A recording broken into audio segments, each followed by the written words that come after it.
What if a government allowed an entire community of its own citizens to physically shrink across 4 centuries until grown adults stood less than 1 meter tall? Not for one generation, not as a medical fluke, but as the direct, measurable result of deliberate state neglect that no one outside the village ever bothered to fix. In eastern Iran, that is precisely what took place in Makunik.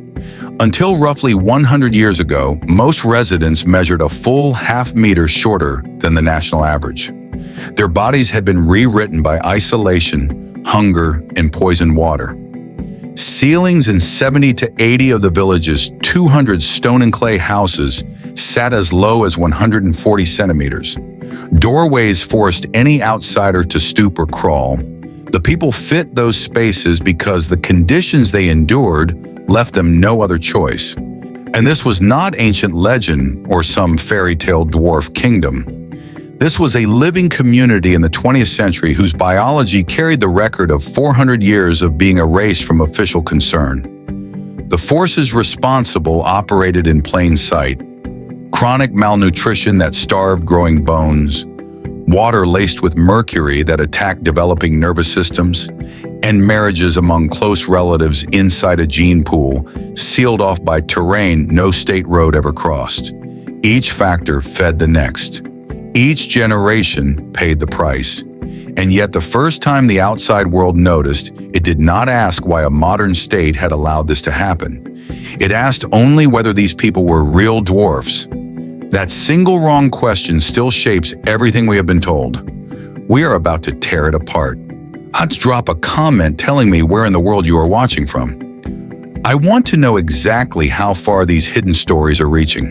The world did not respond with outrage or investigation. It responded with headlines. In 2005, a 25-centimeter mummified body surfaced in the region. Media outlets across Iran and beyond declared the discovery proof of an ancient city of dwarfs. The Iran Daily and international reports drew direct lines to Jonathan Swift's Lilliput. Photographs of the tiny mummy circulated rapidly. Excavations in the old settlement were cited as supporting evidence. The story sold because it reduced 4 centuries of suffering to a single sensational image. Months later, the scientific record corrected the claim. Anthropologists from Iran's Cultural Heritage and Tourism Organization examined the remains. And they determined the body belonged to a premature infant roughly 400 years old, naturally mummified by the region's dry conditions and burial practices. No adolescent dwarf. No lost race of little people from antiquity. Just a tragic infant whose small size had nothing to do with the living community that had actually endured generational stunting. The retraction barely registered. The myth had already taken hold. We have been handed the spectacle and denied the substance. The low doorways and miniature houses became props for curiosity seekers rather than evidence of a closed system under sustained pressure. The bodies that once measured a meter tall became novelties instead of indictments. No inquiry followed into why a modern state allowed its citizens to live for centuries without roads, without adequate food, without clean water, and without any record in official ledgers. The question that should have defined the story was quietly set aside. What forces were strong enough to rewrite human growth across multiple generations inside one small settlement?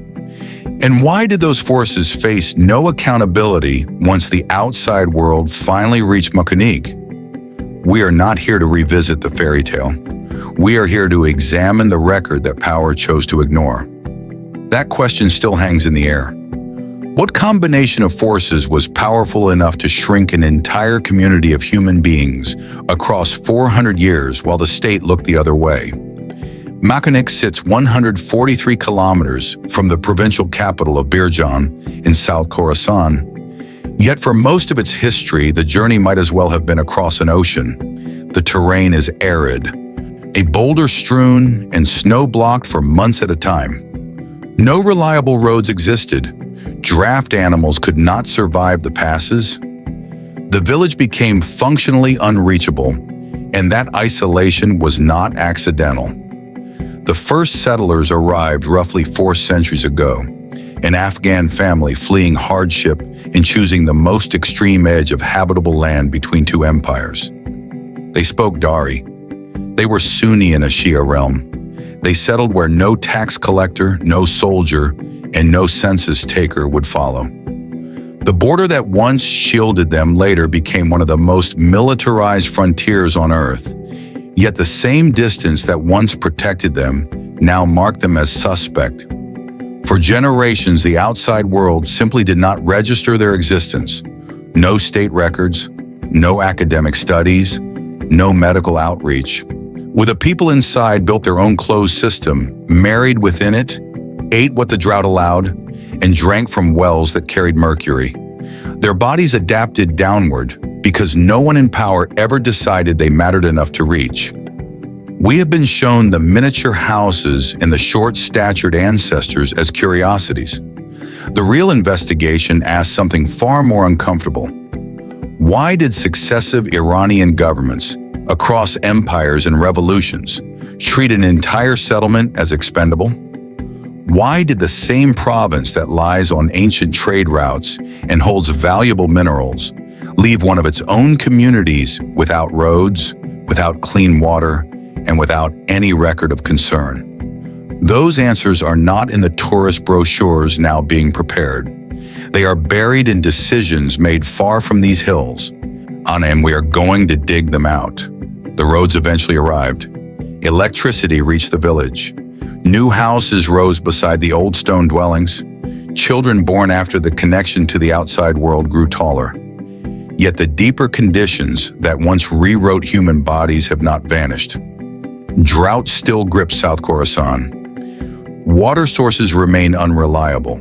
Young residents leave for cities while elders rely on subsidies. The low doorways stand as silent witnesses, no longer fitting the current generation, but reminding every visitor of what was allowed to happen here. Makunik is no longer invisible. It has become something worse, a destination. Officials now speak of tourism potential, restoration projects, and turning the miniature architecture into an attraction. The state that failed these people for centuries now wants visitors to stoop through the same doorways their ancestors built out of sheer necessity. This is not ancient history. This is a living case study of how power renders entire communities small enough to ignore, then profits from the evidence of that neglect. We are not here for the spectacle. We are here because the same forces that shape Makunik are accelerating across thousands of rural settlements in Iran today.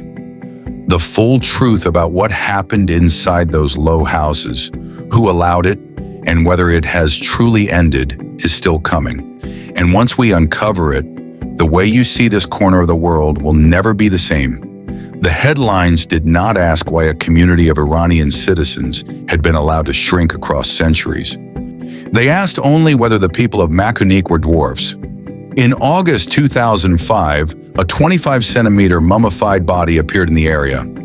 Reports spread quickly. The Iran Daily and outlets beyond Iran announced the find as evidence of a lost city inhabited by little people. Journalists linked the discovery to ancient excavations and drew parallels with tales of dwarf tribes. The story traveled fast because it offered spectacle without demanding explanation. A few months later, the record was corrected. Anthropologists working with Iran's Cultural Heritage and Tourism Organization identified the remains as those of a premature infant, roughly 400 years old. The small size resulted from natural mummification in the dry climate, not from any conditions shared by the living population. The correction received little attention, and the original claim had already shaped public memory. What should have launched a serious examination of generational suffering became instead a footnote to a sensational tale. This misdirection matters. It allowed the world to treat the low doorways and reduced stature as curiosities rather than consequences. The real question never surfaced in most coverage. Not whether the residents were dwarfs, but what exact combination of forces could rewrite human development so completely inside one settlement while the rest of the country moved forward. That question points directly at decisions made far from these hills, decisions that left a community without roads, without reliable food, and without protection from contaminated water. The people who lived through those centuries carried the cost in their bones and in the bodies of their children. Their story was reduced to a headline that required no accountability. We begin here because the first distortion still blocks the truth. The distortion ran deeper than one mummy.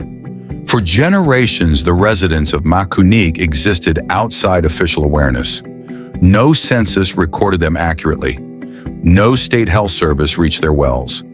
No development plans addressed the terrain that sealed them off. When outsiders finally arrived, they photographed the miniature houses and noted the short stature of earlier inhabitants. Yet few asked how such conditions persisted into the modern era inside a sovereign nation. 3 mechanisms converged across 400 years. Chronic hunger limited what the arid soil could yield. Mercury in the local water supplies attacked the nervous systems of developing children. Close-kin marriages inside an isolated gene pool amplified traits that might have remained minor in a larger population. Each element reinforced the others. Each generation inherited a narrower margin for survival. A villager named Haji Hassan described the daily reality with painful clarity. Drought left the land barren. Families ate herbs and leaves when crops failed. There was no steady source of income and no livestock that could thrive in the passes. Hunger and thirst shaped bodies over lifetimes. Another resident, Muhammad Mazdur, recalled 2 distinct groups within the village. One tribe retained normal height while the other did not. That internal difference recorded the uneven impact of the same isolating forces. These were not random misfortunes. They were the predictable outcome of sustained absence. The state that claimed the territory never extended its responsibilities to the people living at its margin. The wound lies not in the bodies alone, but in the silence that surrounded them for centuries. Official narratives preferred the spectacle because it required no reckoning. Tourism promoters now speak of restoring the old stone houses to attract visitors who will stoop through the narrow entrances. Restoration projects receive funding while basic questions remain unasked. No public investigation has examined the long-term effects of mercury exposure on the population. No commission has studied why one settlement in a province crossed by ancient trade routes received so little support for so long. The central mystery stands clear. What level of institutional disregard allows human biology to be altered across generations without intervention? The answer leads beyond local conditions into the calculations of power. Successive governments, from imperial eras through revolution, treated peripheral communities as problems of management rather than citizens deserving equal concern. Makunik's founders chose the edge to escape hardship. Later regimes allowed that edge to become a permanent zone of neglect. The people paid with their physical development, with their isolation, and with the knowledge that their lives registered so lightly on the national consciousness. Their shorter stature became a marker not of exotic difference, but of decisions taken elsewhere. When every low ceiling and narrow doorway stands as material evidence of a system that valued visibility and control over human welfare at the margins. The real investigation begins where the spectacle ends. We move past the headlines that reduce living suffering to ancient legend. We examine how geography, biology, and politics lock together to produce outcomes that should never have been accepted inside any modern state. The 3 mechanisms were not separate accidents. They formed a single chain of abandonment that stretched across centuries and left its record in the bodies and memories of real families. Haji Hassan and Muhammad Mazdur spoke from direct experience. Their words carry the weight of generations who adapted because no alternative existed. The wound remains open because the forces that created it were never confronted. As we proceed, we will trace each link in that chain and ask why it was allowed to hold for so long.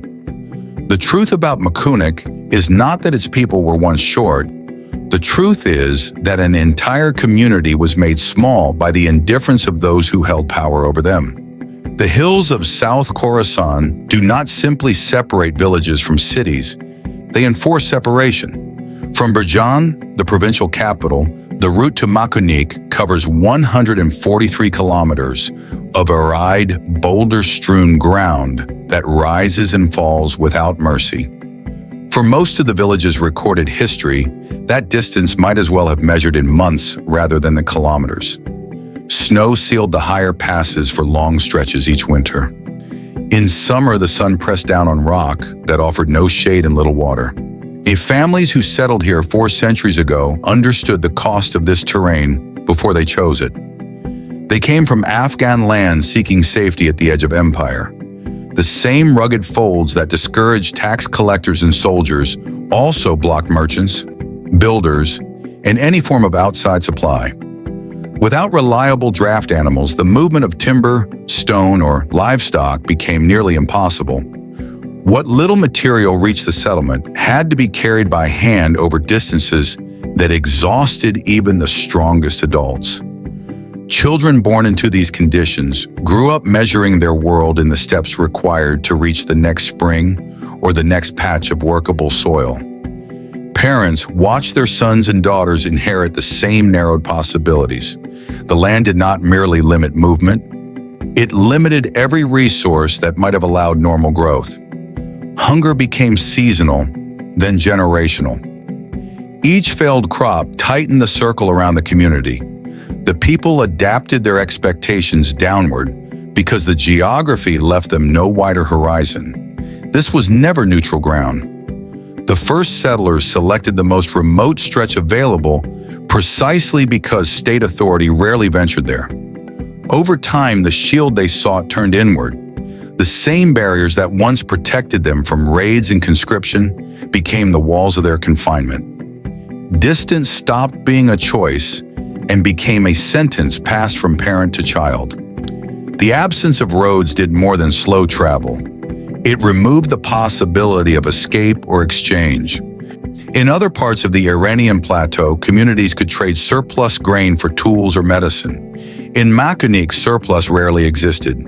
The thin soil supported only hardy barley, turnips, and jujube. When drought struck, as it did with cruel regularity, even those crops withered.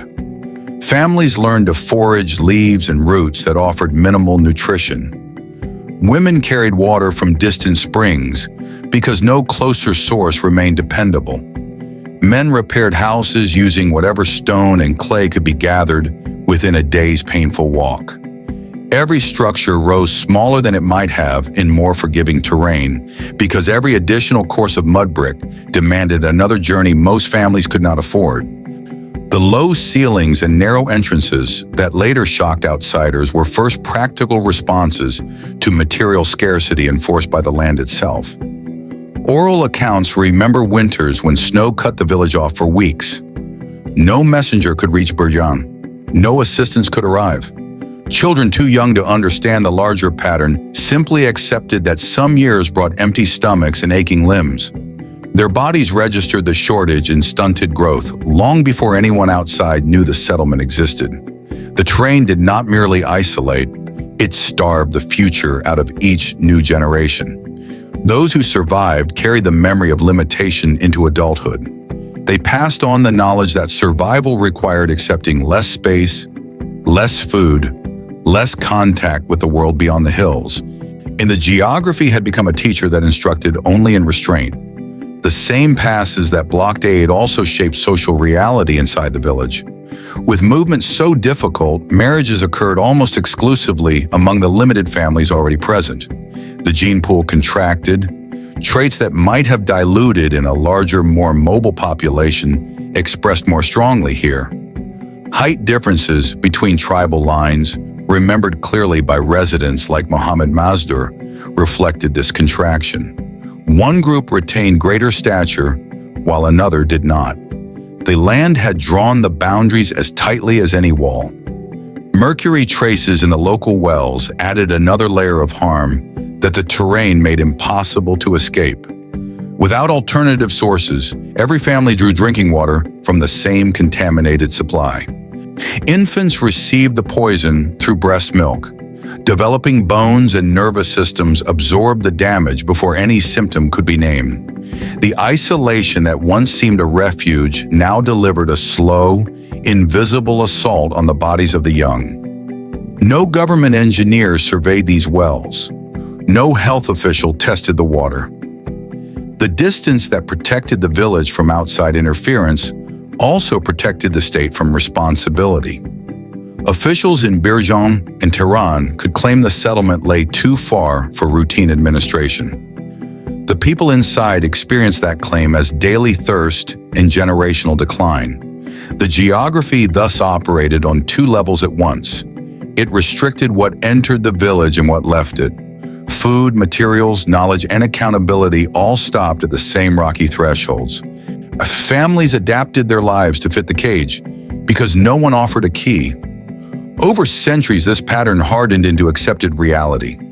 The original Afghan migrants had fled hardship only to encounter a different form of it written into the land.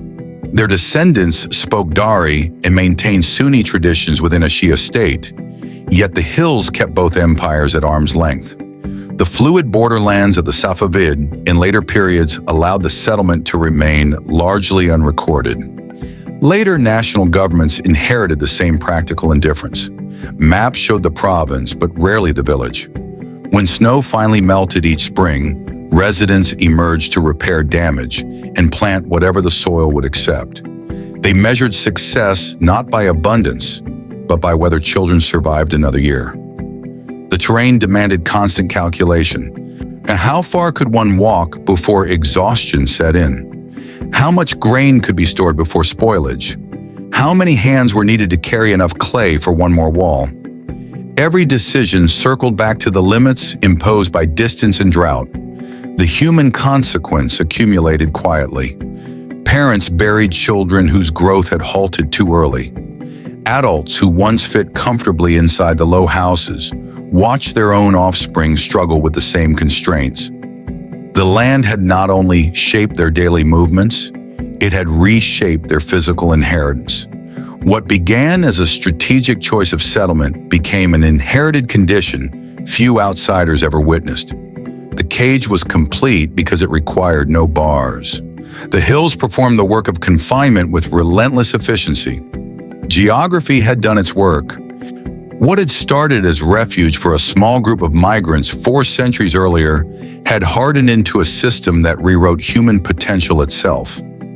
The question that now presses forward is how this isolation connected to the larger calculations of state power, and why the shield chosen by the founders ultimately failed to protect the bodies and futures of those who followed. Roughly 400 years ago, a small group of Afghan migrants crossed into the eastern hills of what is now South Khorasan. Oral histories passed down through families describe them fleeing hardship and conflict in their homeland. They carried few possessions and even fewer expectations of welcome. The land they selected lay at the contested edge between the Safavid Empire and territories influenced by Mughal power. It offered no wealth, no fertile valleys, only distance from centers of authority. These were Sunni families entering a realm governed by Shia rulers. Their language was Dari, their customs rooted in Afghan traditions.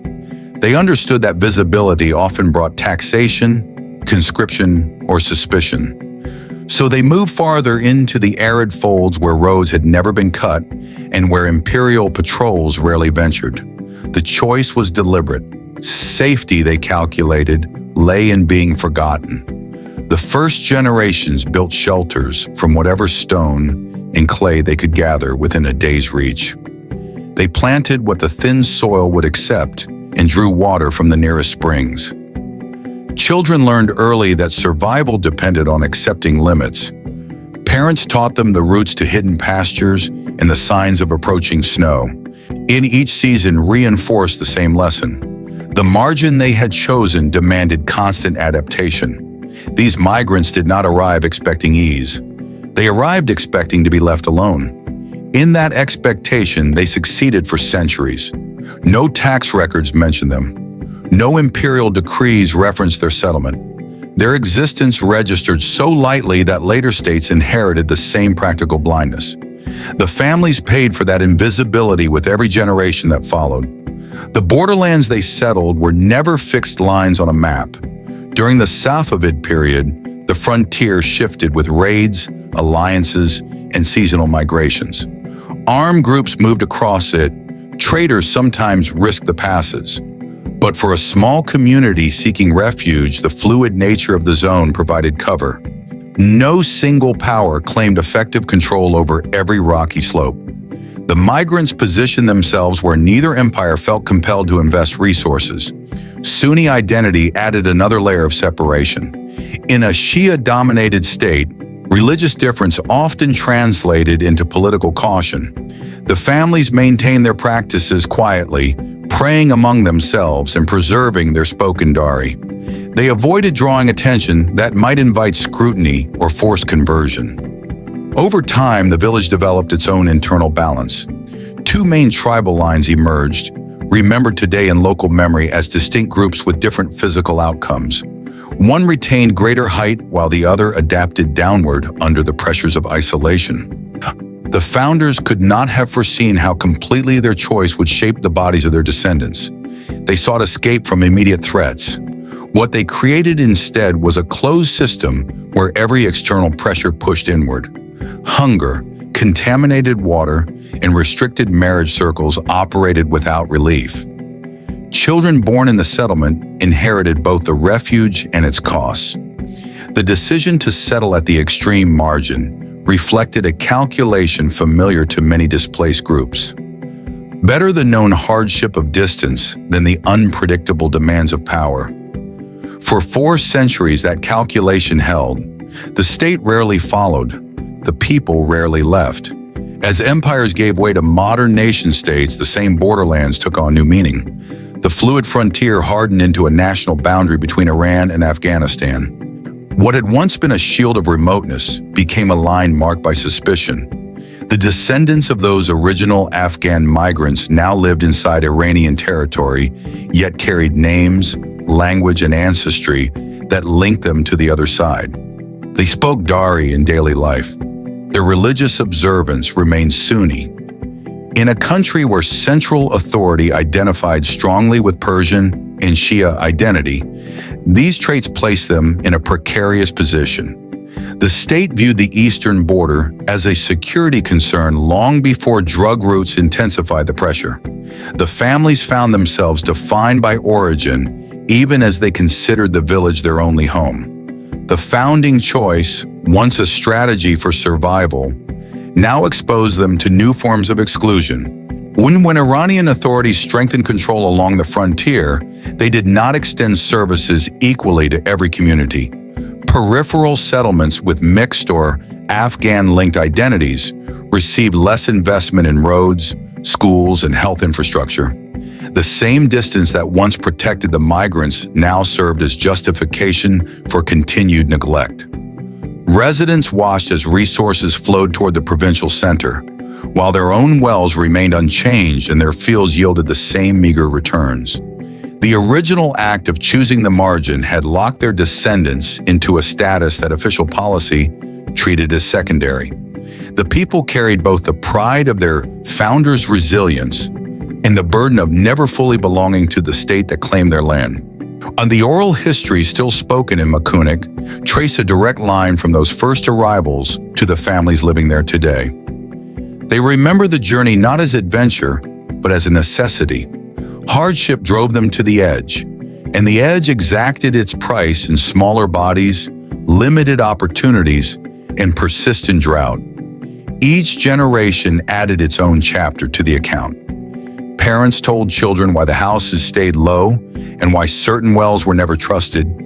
The founding decision laid the foundation for everything that followed. By selecting a place no state would bother to administer, the migrants traded immediate danger for long-term abandonment. The fluid borderlands that once allowed invisibility later became a militarized zone where identity itself turned into a risk factor.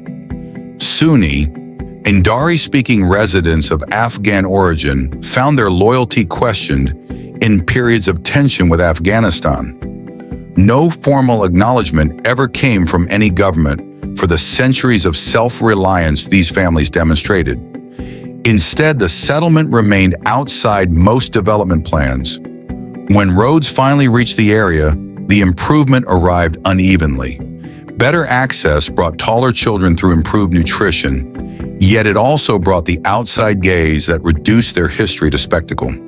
The original choice echoes in every low doorway, still standing, and in every young person who leaves for work in Bijan or farther cities.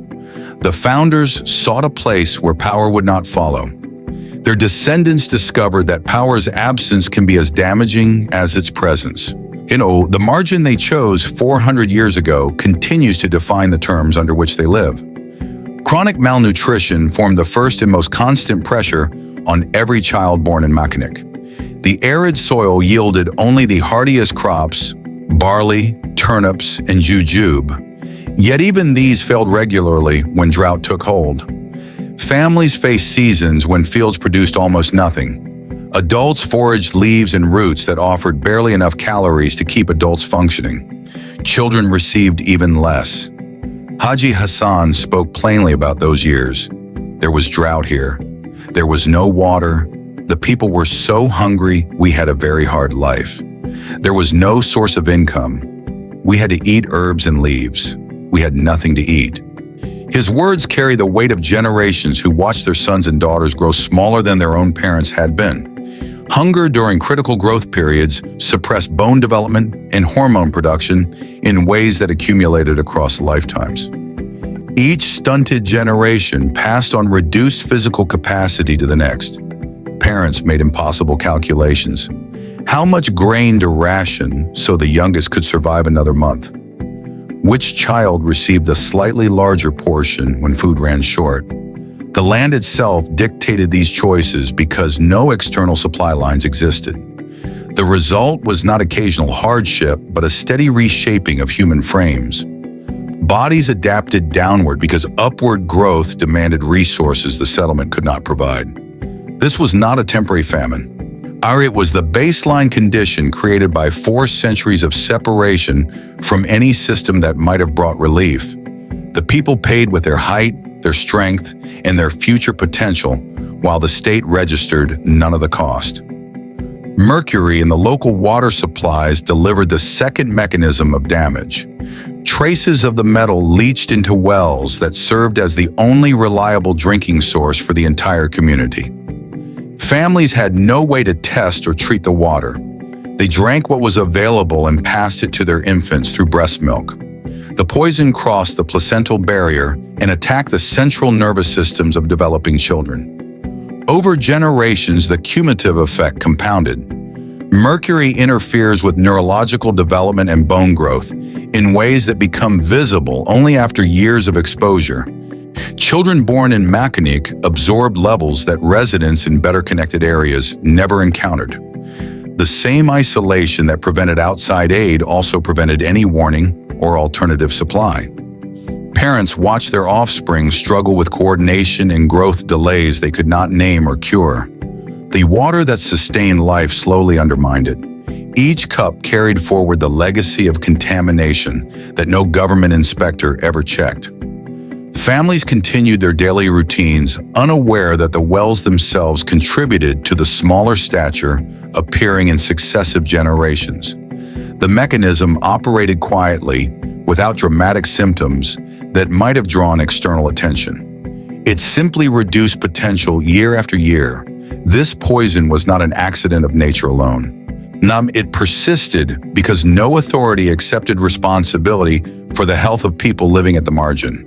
The community absorbed the damage as part of the price of remaining unseen. Consanguineous marriage inside the shrinking population formed the third mechanism. With movement restricted for centuries, marriages occurred almost exclusively among the limited families already present. The gene pool narrowed. Genetic variants shared by both parents expressed more strongly in their children. Traits that might have remained minor in a diverse population became amplified across generations. Local memory preserved clear evidence of this process. Residents spoke of two distinct tribal lines. One, the Ali Bilali, tended to retain greater height. The other, the Kala Muhammad group, showed the more pronounced reduction in stature. Muhammad Mazdur recalled the difference as a fact of village life rather than legend. The distinction recorded how isolation had concentrated biological outcomes within the same small settlement. Parents arranged marriages based on proximity and familiarity because travel to other communities remained difficult and risky. Each union further tightened the circle. Children inherited both the strengths and the vulnerabilities of their limited ancestry. The same families who had chosen the margin for safety now saw their descendants bear the biological cost of that choice. This was not random genetic drift. It was the direct consequence of a closed system created and maintained by the absence of roads, transport, and state reach. The people lived with the results in the varying heights visible within their own community. Each mechanism reinforced the others in a self-sustaining cycle. Malnutrition weakened resistance to the effects of mercury. Contaminated water further impaired growth already limited by poor nutrition. Narrow genetic diversity made populations more vulnerable to both factors. The three forces operated together because no external intervention ever broke the pattern. Families experienced the combined impact through the bodies of their children. A generation born smaller faced even greater difficulty in the physical labor required for survival. Smaller adults required less food, but also produced less surplus for the next generation. The cycle tightened. Each decade deepened the collective adaptation to reduce conditions. The predictability of these outcomes exposes the nature of the abandonment. When a state fails to extend basic infrastructure, health oversight, or economic support to one of its settlements for centuries, the biological consequences follow with mechanical certainty. The people of Makunik did not suffer random misfortune. They lived inside a system designed by distance and indifference. Haji Hassan, Muhammad Mazdur, and others who spoke to researchers described lives shaped by these forces without ever framing them as separate problems. They saw one continuous reality of hunger, tainted water, and limited marriage options. Their testimony stands as evidence that the mechanisms were experienced as daily existence rather than abstract causes. The three mechanisms together demonstrate how systemic abandonment translates into physical reality. What appears as a medical curiosity was in truth the logical endpoint of 4 centuries during which a community received none of the support extended to other parts of the country. The bodies of the residents recorded decisions made in distant centers of power. As roads and outside contact eventually arrived, the most immediate effects began to ease. New generations grew taller with access to better nutrition. Yet the deeper question remains, why were these mechanisms allowed to operate unchecked for so long? And what does their long persistence reveal about the value assigned to lives at the margin? The investigation now turns toward how this biological record connects to the larger structures of border politics and state priorities. The houses of Makunik stand as material testimony to 4 centuries of calculated survival. What of the roughly 200 stone and clay structures in the old settlement? 70 to 80 were built with exceptionally low ceilings, some no higher than 140 centimeters. Narrow doorways required anyone entering to stoop or crawl. The floors often sat 1 or 2 steps below ground level. These were not arbitrary designs. They were precise responses to the constraints the community faced every day. Builders worked with whatever stone and clay could be carried by hand from nearby slopes. No draft animals helped transport heavier loads. Every additional course of material demanded another exhausting journey across difficult ground. Smaller houses required less effort and fewer resources. Families accepted reduced interior space because larger structures would have consumed supplies they could not replace. Woolly low ceilings conserved heat during long winters when fuel remained scarce. The sunken floors helped retain warmth from the ground itself. Parents raised children inside these dimensions. Adults moved through doorways that forced them to bend. The architecture shaped daily movement and taught the body to expect limitation. What later outsiders saw as strange proportions were, for the residents, simply the necessary size of home. The structures recorded the exact measure of scarcity the land imposed. The placement of the houses added another layer of purpose. Many structures blended directly into the hillside, their walls rising from the natural rock so that from a distance they appeared as part of the slope rather than separate dwellings. In a region crossed by occasional raiders from the Afghan side, and this merging with the terrain offered protection, a settlement that did not announce itself reduced the risk of sudden attack. Families chose locations that minimized exposure while maximizing the use of natural contours for stability and insulation. Each house rose only as high as immediate needs required. No excess height-wasted material or made the building more visible. The result was a village that seemed to grow out of the earth rather than impose upon it. Generations learned to maintain these integrated structures, repairing walls with the same local clay their ancestors had used. Children played in the narrow passages between houses, learning early that space itself was rationed. Adults repaired roofs and doorways, knowing that any expansion would demand resources the community could rarely spare. And the architecture taught self-restraint as clearly as any spoken lesson. It reflected a collective decision to build only what could be sustained indefinitely under conditions of isolation. The low doorways and ceilings served practical defense as much as material economy. In times when armed groups moved through the border hills, a compact settlement offered fewer easy targets. Narrow entrances could be blocked or defended with minimal force. The sunken floors and merged walls made the entire village harder to spot and harder to assault. Families accepted the physical inconvenience because the alternative exposed them to greater danger. Over generations, the houses and the people adapted to each other. Residents who grew up inside the low spaces moved comfortably through them, and their bodies fit the dimensions their ancestors had chosen out of necessity. The architecture did not create the reduction in stature. It mirrored and then reinforced the conditions that produced it. Smaller frames required less space and less food, which in turn allowed the limited resources to stretch further. This mutual adaptation formed a closed loop. The terrain limited materials, the materials limited house size limited the physical expectations of those who lived inside. Each element supported the others without outside relief. The structures stand today as evidence of how completely the community internalized the stresses of their environment. Every repaired wall and maintained doorway carries the memory of decisions made under pressure that no state ever eased. The architecture reveals the full logic of the closed system. Nothing was built for display or comfort beyond bare survival. Every dimension answered a direct question of scarcity or threat.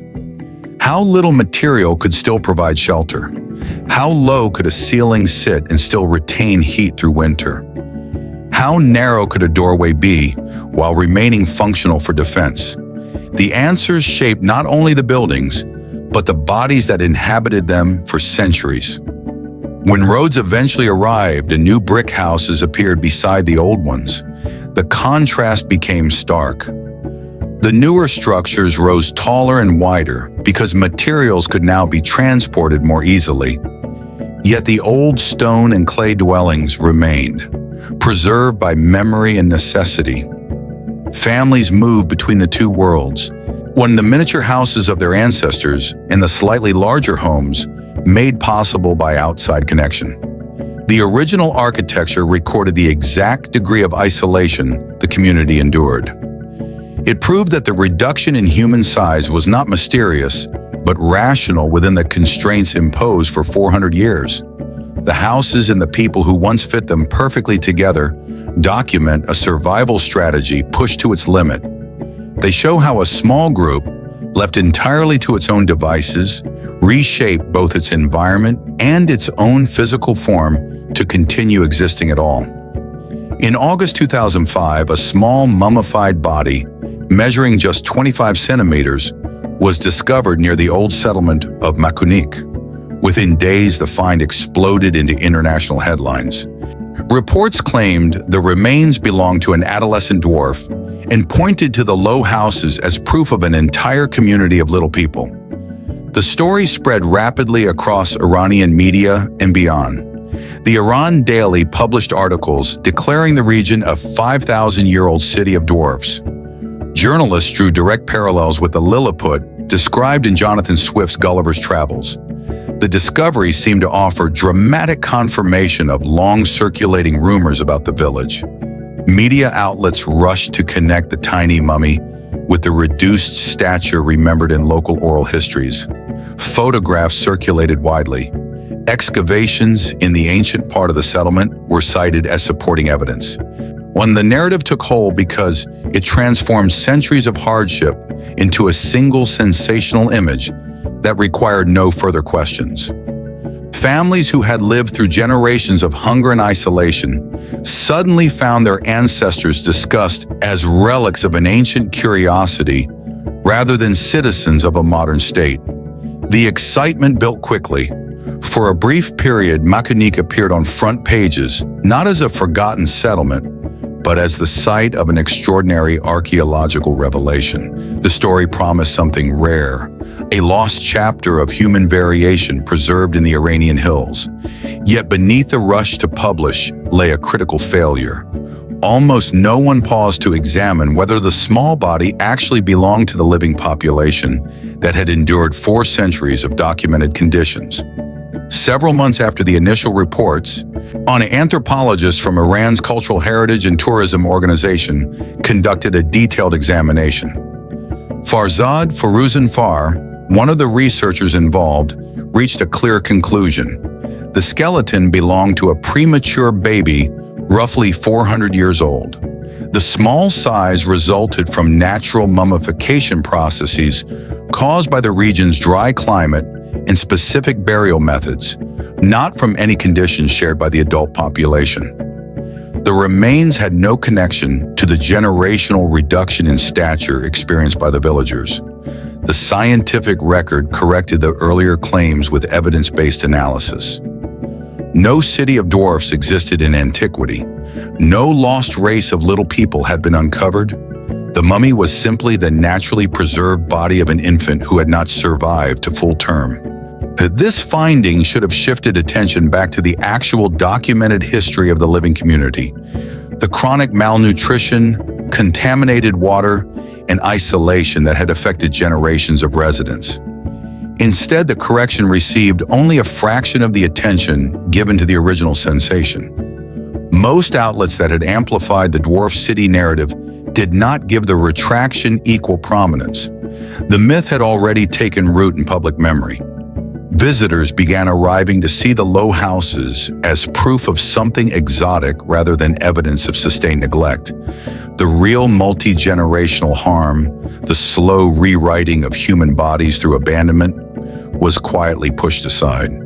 The speed with which the myth calcified reveals a deeper problem in how the story was handled. Official channels and media alike allowed the sensational version to dominate while the verified facts faded into footnotes. Tourism promoters soon referenced the unique architecture and historical background without addressing the actual causes behind the low ceilings and narrow doorways. Restoration projects focused on making the site more appealing to visitors, rather than investigating why such conditions had persisted for centuries inside Iranian territory. Families in Makunik watched their lived reality get replaced by a narrative that reduced their ancestors to objects of curiosity. The premature infant's remains became symbolic of an entire fabricated past, while the testimony of residents like Haji Hassan about hunger and thirst went largely unexamined in the same coverage. The state that had failed to provide roads, clean water, or basic services for generations now found itself promoting the village as an attraction without acknowledging its role in creating the very conditions on display. This handling of the 2005 discovery directly challenged the official narrative of care and progress. It exposed how easily complex human suffering could be rewritten as ancient legend when the alternative required confronting institutional responsibility. The retraction should have opened a serious inquiry into the forces that shaped the village. Instead, it allowed the spectacle to continue uninterrupted. The persistence of the myth after the scientific correction points to a deliberate preference for simplicity over truth. Media and tourism interests benefited from the dramatic story of little people living in miniature houses. The version that required no accountability spread more easily than the version that asked why a modern state permitted 4 centuries of isolation, malnutrition, and contaminated water to alter its own citizens. The real record, preserved in oral histories and physical evidence, showed systematic neglect rather than archaeological mystery. Residents who had endured the actual conditions found their experience sidelined. The low houses, once practical adaptations to scarcity and threat, became props for photographs rather than proof of a closed system under extreme pressure. The generational harm that had reshaped bodies across centuries was reduced to a footnote, while the mummy story continued to circulate in simplified form. This erasure protected those responsible from examination. It allowed the gap between state claims and lived reality to remain unaddressed. The 2005 events stand as a clear case where official and media narratives failed the people they claimed to represent. The spectacle sold, the retraction was ignored, and the deeper truth about sustained abandonment stayed buried. The investigation now moves from this moment of distortion to the larger border dynamics that kept the village vulnerable long after the initial settlement. The mummy scandal did not resolve the central mystery. It only demonstrated how readily the world accepts comfortable myths over uncomfortable facts. The real story of Makunik lies not in ancient dwarfs, but in the documented decisions that left a community exposed to forces strong enough to rewrite human development. That truth still demands accountability. The border that once offered refuge to Makunik's founders now functions as a heavily guarded line of control. Iran shares a 1,923-kilometer frontier with Afghanistan, one of the world's primary sources of opium. Armed trafficking groups cross this boundary on foot, moving in formations of up to 10 people, often carrying weapons. They operate along routes that pass near South Khorasan, forcing Iranian security forces into constant confrontation. More than 3,700 national law enforcement officers have been killed in counter-narcotics operations along this frontier over the past 3 decades, with thousands more maimed. These deaths are not distant statistics.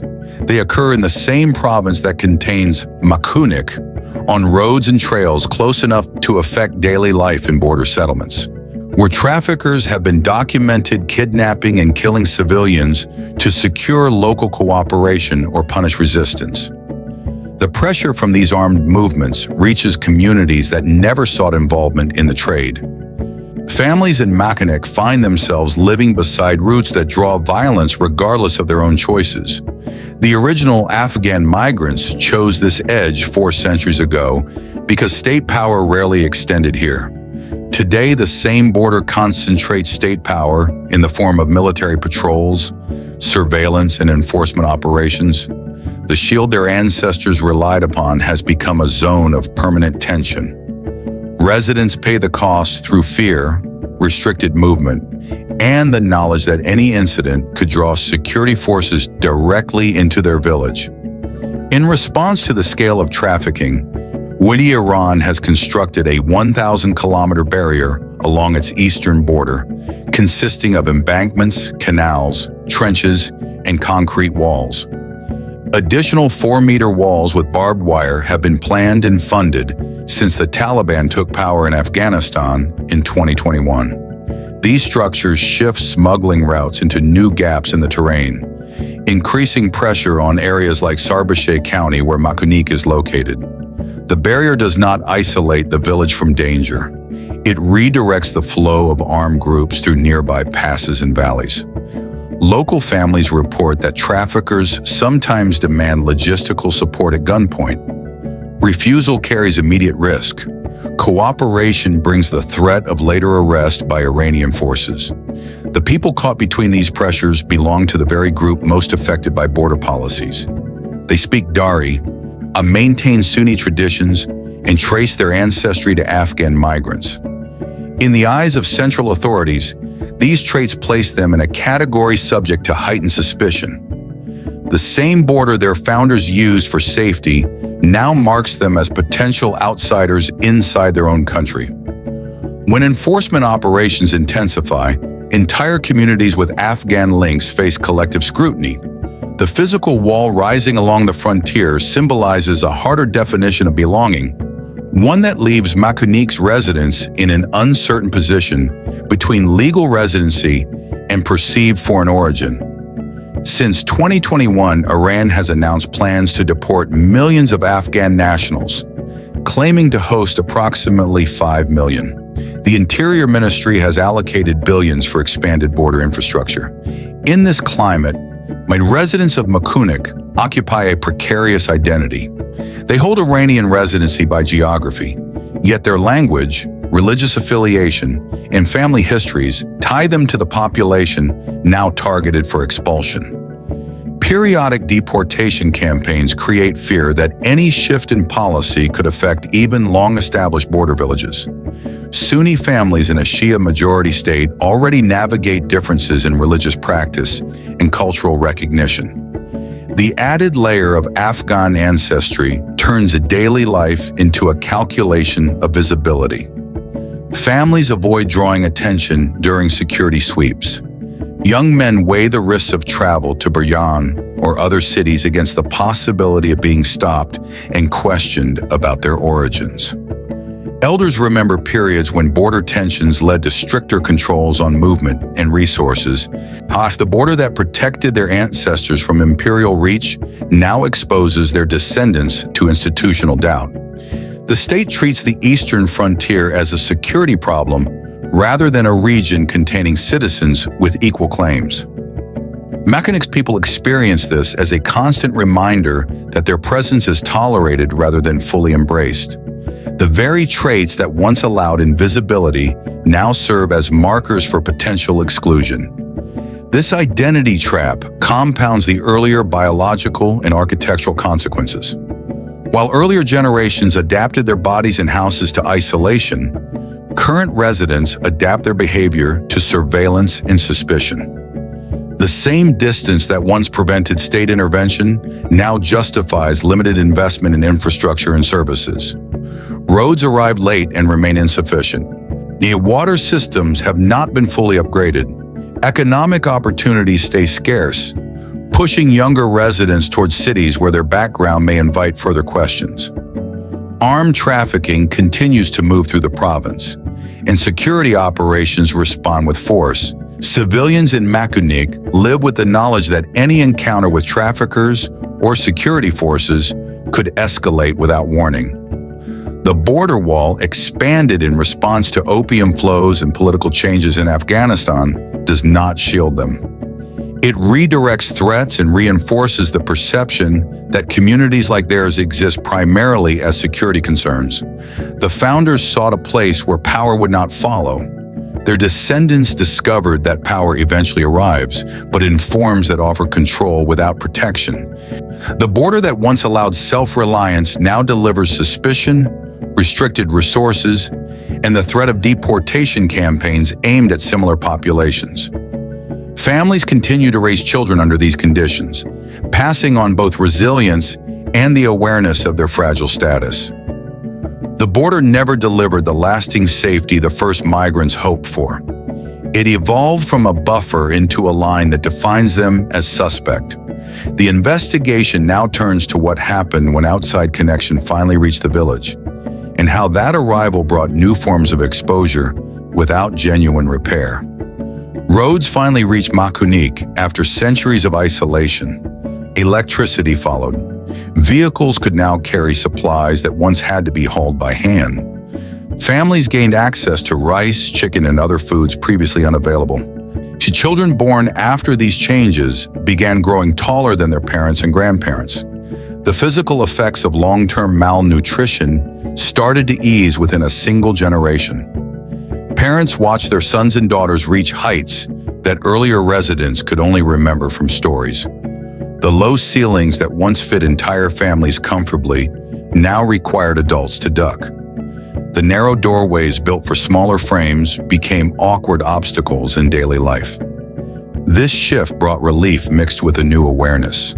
The bodies that had adapted to scarcity were suddenly out of scale with the structures their ancestors had created under duress. Yet the arrival of outside connection did not bring comprehensive repair. No systematic effort addressed the mercury that had accumulated in local water sources for generations. No public health campaign examined the long-term neurological impacts on those who had grown up drinking from the contaminated wells. Sanitation systems remained absent. Women continued carrying water from springs because reliable pipe supply had not been installed. The improvements stopped at the most visible level while deeper damage stayed unaddressed.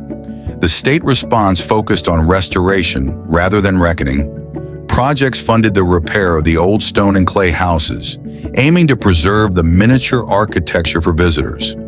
Officials spoke of the village's potential as a site where tourists could experience the unique scale of the dwellings. Restoration work emphasized making the structure safe and accessible enough for outsiders to enter and photograph. Families received limited support for their daily needs. The younger residents began leaving for work in nearby cities because local agriculture still suffered from persistent drought. Elders relied on government subsidies that covered basic expenses but offered no path to broader stability. The contrast was stark. Resources arrived to maintain the evidence of past hardship. Yet the living conditions that produced that hardship received only partial attention. Parents who had seen their children grow taller still faced the same unreliable water sources. The mercury contamination that contributed to earlier stunting was never cleaned or replaced with tested alternatives.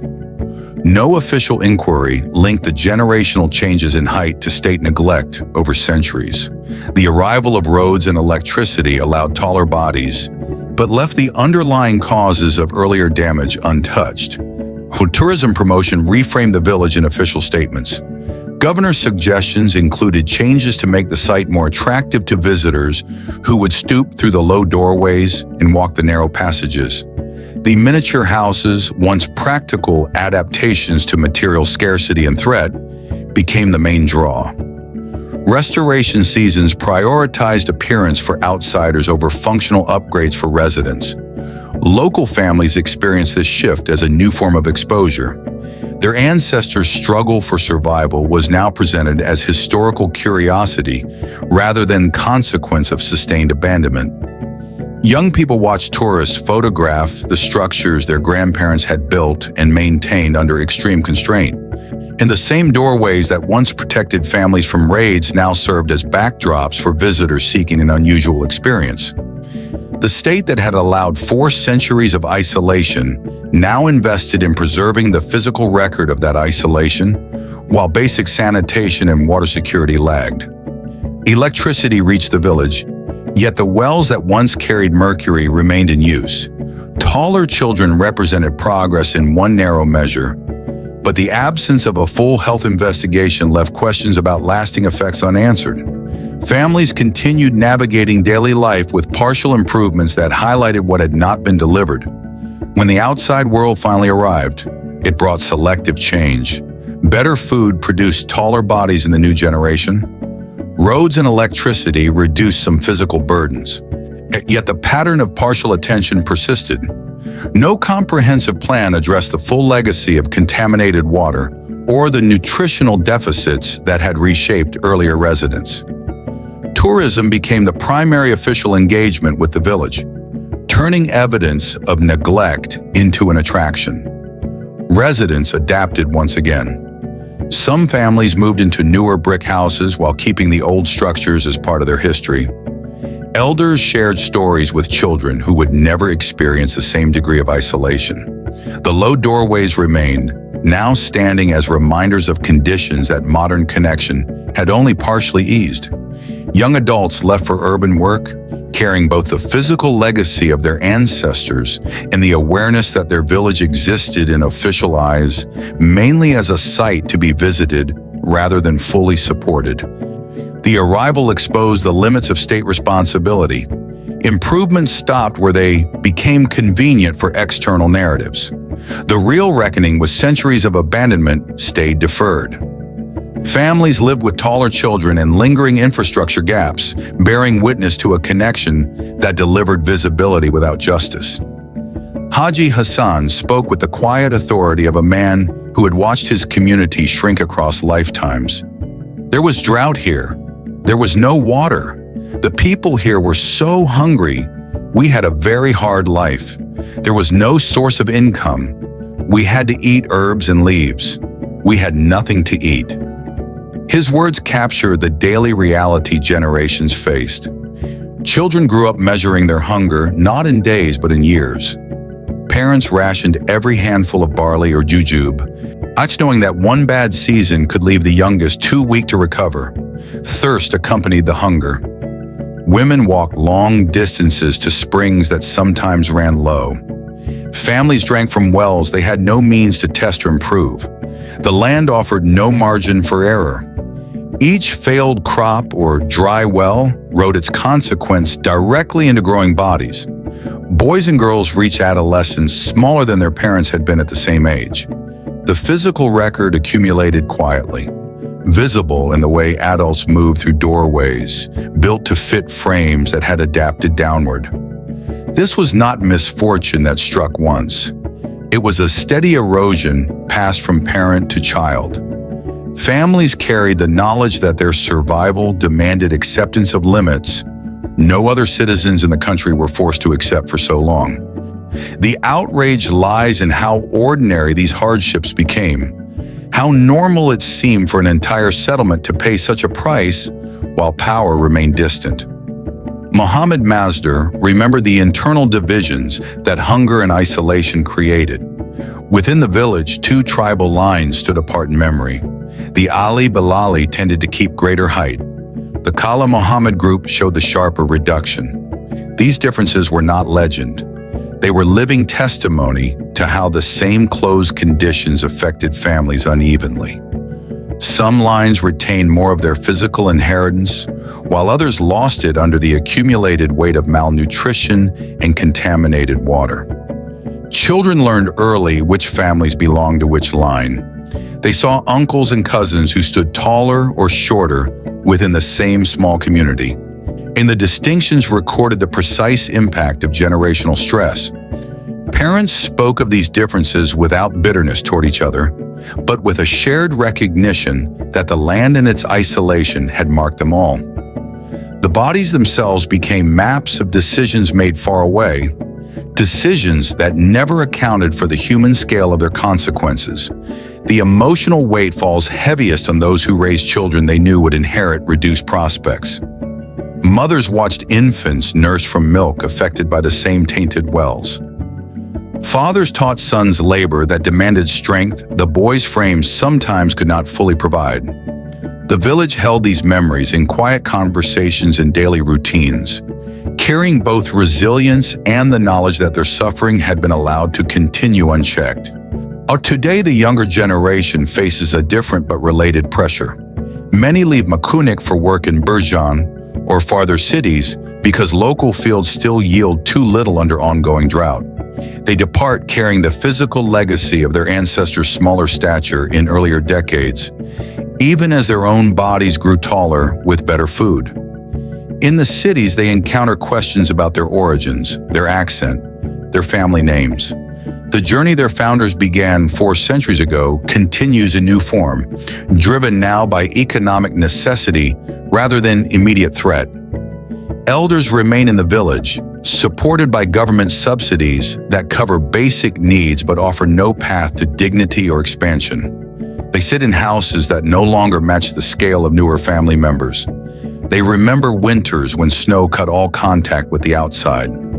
They remember seasons when leaves replaced grain. Their presence anchors the community, yet it also highlights the gap between official claims of progress and the reality of lives sustained by minimal support.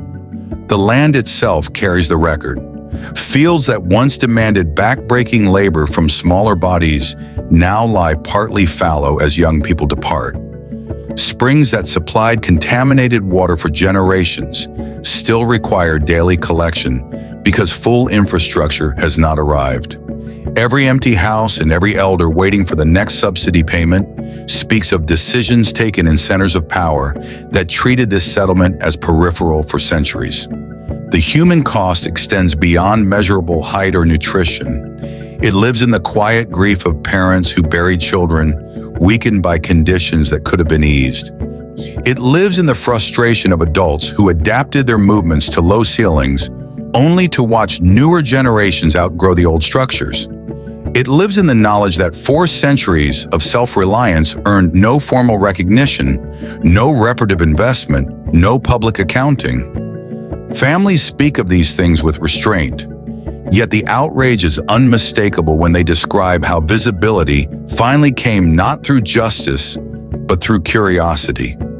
The same bodies that once fit perfectly inside the miniature houses now serve as living contrast to the past. Young men send money back from city jobs, supporting elders who remember when no such option existed. Women continue the labor of water collection that their mothers and grandmothers performed, even as electricity reached some homes. The record is written in both flesh and memory. Shorter ancestors left their mark in the architecture. Taller descendants leave their mark by departing. The land holds the empty spaces where families once struggled together. Distant decisions in successive governments created this pattern. The people of Makunik absorbed every consequence while those decisions remained unexamined.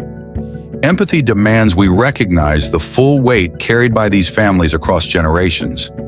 Outrage demands we name the indifference that allowed it. The bodies and the land both testify to a system that rendered an entire community small enough to ignore for centuries. Their voices, preserved in testimony and daily endurance, refuse to let that indifference stand as final. The investigation now turns to how this pattern continues at larger scale across the province and the country.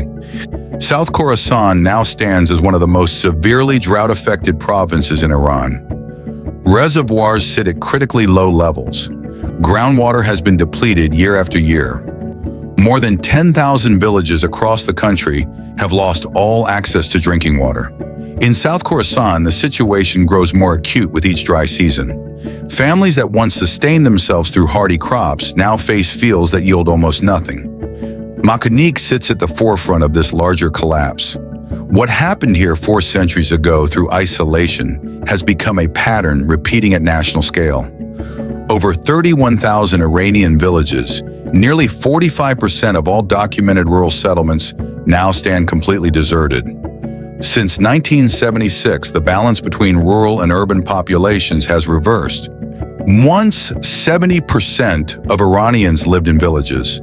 Today, the majority live in cities, driven out by the same forces that long shaped Makunik.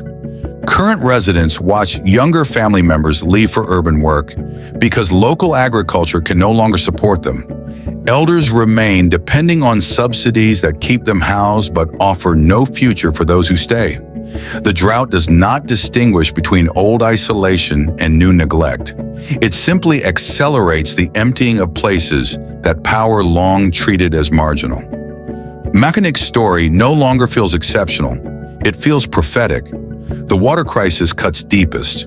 Women in Makunik still collect water from nearby springs because no full sanitation system or reliable pipe supply has been completed. And watch the same wells that once carried mercury traces continue to serve families in the absence of tested alternatives. While electricity reached the village and roads improved access to some supplies, the infrastructure needed to secure daily water remains incomplete. This gap mirrors the wider emergency. Reservoirs across Khorasan have reached emergency lows. Rainfall in recent years has fallen 45% below normal across 19 provinces. Groundwater depletion has become irreversible in many areas. Villages that once supported generations now stand empty as residents migrate to cities in search of work and water. In South Khorasan, the pattern is especially stark.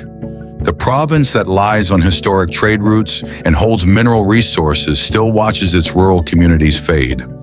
Families in Makunik experience this as continuation rather than new crisis. Their ancestors adapted to scarcity through smaller bodies and compact houses. Today's residents adapt by sending their children away.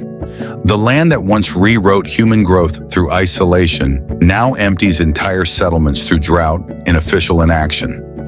The human cost accumulates in abandoned homes and aging populations left behind. Official attention in Makunik focuses on tourism potential. Restoration work continues on the old stone houses. Local authorities discuss ways to present the miniature architecture as an attraction. Visitors arrive to see the low doorways and hear simplified stories of the village's past. Yet basic services that would allow residents to remain and thrive stay missing. Sanitation lags. A reliable water access remains inconsistent. Economic opportunities beyond subsidies or limited weaving stay scarce. This priority reveals a clear choice. The state invests in preserving the physical evidence of past neglect while doing little to prevent the current wave of rural abandonment. Makunik functions as an early case study of what now affects thousands of settlements. When villages lose water security and agricultural viability, young people depart and elders endure on minimal support. The pattern repeats because the same misallocation of resources that once isolated Makunik now operates at national scale. Peripheral regions, especially those with diverse ethnic or religious identities, receive less priority than central areas. Residents feel the contradiction daily. Their children leave for cities where they may face questions about their background. Their elders remain in a village promoted for tourism, but not fully equipped for dignified living. The land records the failure through empty houses and drying fields. The bodies record it through generations that adapted or migrated under pressure. The wider rural collapse in Iran has inverted centuries of settlement patterns. Nearly half of all villages now stand uninhabited. South Khorasan suffers among the worst cases, with acute malnutrition projected as drought deepens. Families that once grew barley and turnips under harsh conditions now find even those crops unreliable. The young depart, carrying skills and labor away from the land. Elders stay because leaving means abandoning the only home they have known. Makunik illustrates how this process began earlier and more extremely here. Isolation first produced biological adaptation. Later connection brought taller children, but not full infrastructure. Now drought and policy choices push the same outcome at scale. Emptying villages, strained subsidies, and lives suspended between past hardship and uncertain futures. The state's emphasis on tourism in Makunik highlights the gap. Resources flow toward presentation of history rather than resolution of ongoing water and economic crises. Residents navigate this reality with quiet determination. They maintain what they can. They support family members who have left. They watch the old houses stand as witnesses while new pressures mount. The human consequence spreads beyond one village. Thousands of communities now face the same choice their ancestors once did: adapt to reduced conditions or leave the land entirely. Makunik was never a story about short people. It was a story about what happens when those who hold power decide that entire populations exist beneath a threshold of concern. For 4 centuries, a small community of Afghan-origin families was allowed to live so far outside the reach of the state that their bodies themselves began to change. Hunger, contaminated water, and forced closeness of marriage did not strike by accident. They operated as the logical result of sustained official absence. The low doorways and sunken floors were not built for spectacle. They were the only practical response to material scarcity and constant threat when no help would come.